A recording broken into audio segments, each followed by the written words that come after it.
Hey guys, this is Tyler here. It is May 10th and it's Mother's Day. Beautiful day here. I'm down by the beach in Talon. Okay, topic here is why is there so much hype in dating in Eastern Europe and how to not fall into this trap.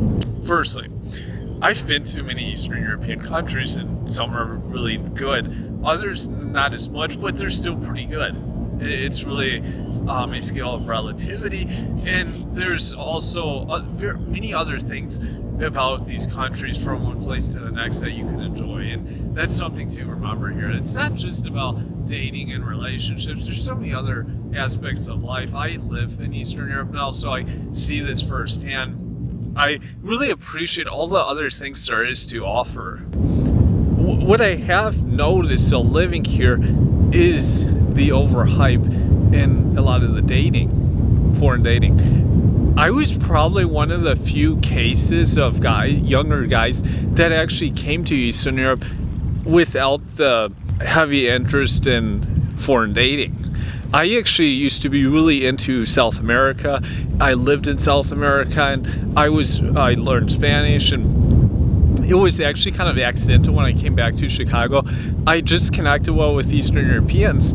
I was in my early 20s and I realized that I probably would like it if I traveled there, and so I started traveling there, and some of my early trips was actually more outdoors based. I skied and hiked, and I just had a great time, honestly, and really enjoyed it, and I continued to travel to these places, and I eventually moved. It was not that long ago.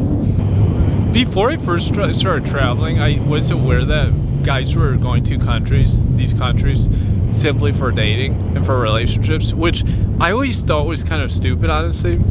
I would honestly rather live somewhere because I liked it first and not just because I was interested in the women of that country. I had lived in South America and I really knew what to look for in a country, what I could actually handle living in long term, what was most important. And so when I moved to Eastern Europe, I knew exactly what I was looking for, which greatly helped. Now, I will say I definitely was interested in the Eastern European women for sure, but it was more of an addition there. I wasn't the kind of guy, like growing up, I never had this strong affection, honestly, for Eastern Europeans.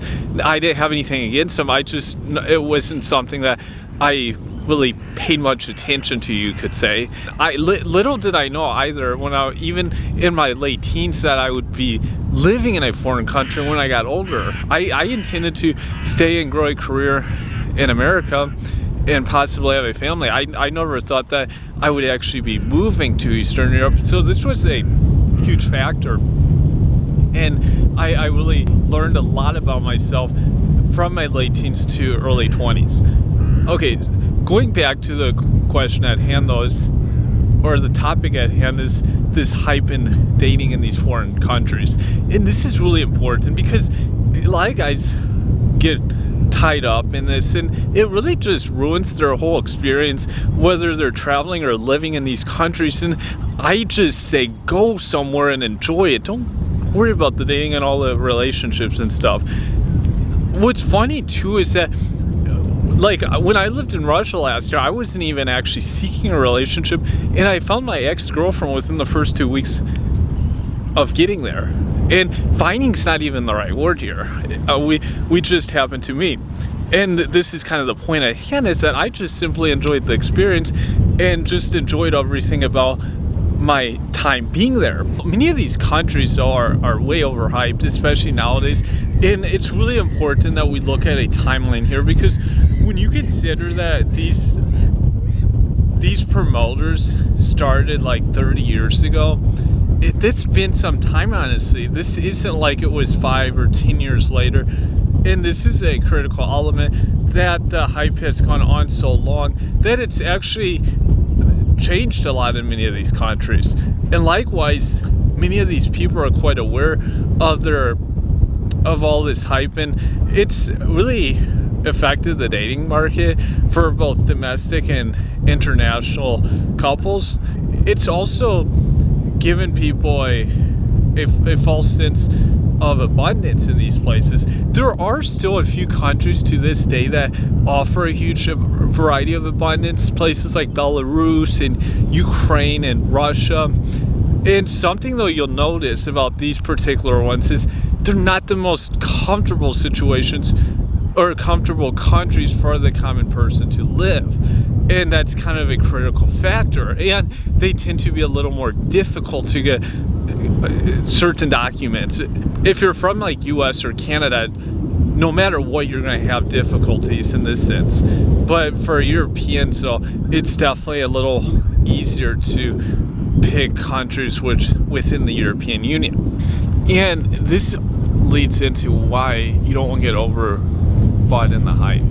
Remember something, as a foreign person, you're maybe going to be in an elevated status in some of these places, Russia and Ukraine for sure, but you often also have higher expectations to bring to the table. So if you don't have a viable means to make money in that country, you're probably going to either have to bring the person back if they want that, or just in the relationship. And this is where it gets real tricky, because like when you look at it this way, you realize that most of your viable options as a foreign person, you have to do something online.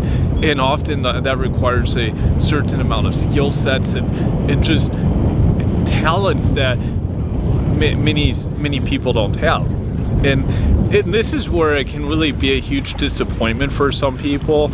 And they may realize that due to a very narrow focus, they could have probably been applying themselves and building themselves in their home country and maybe find something there. Or they could have just built in their home country and then eventually kind of branched outwards. Now, something I learned also having a Russian ex-girlfriend is that often these women really don't care, honestly, regardless. People think that they have this like kind of strong really strong attachment to you or something. Maybe if you've been with them for a long time, or if that's like your spouse. If it's like a girlfriend, it's probably not as much as you think. You could waste a lot of time and energy. And this energy could be better focused on trying create and to build a future. Because remember something, without this future, without something substantial, it won't matter at the end of the day. You won't be able to live there long term. The person's not going to be interested in marriage, and nothing else is going to fall into play. And that's really important. You have to understand the big picture. This is like a house, and you need a very, very strong foundation. And you also have to be very, very strong day in and day out. And this is why we go back to this core point that you have to be doing stuff for the right reasons. I mean, you have to be building for the right reasons. If you're in the country for the right reasons, long term you'll see the other advantages in these places, and which in turn will help enable you to feel comfortable living in these places long term rather than just short term. Because if you get heartbroken by a girl or something, it won't make you feel so down and cause you to just get up and leave. You'll just have a firmer foundation there. So the simple point in case is just don't get too taken up in the hype and do stuff for your own reasons. Give me your feedback, and thank you.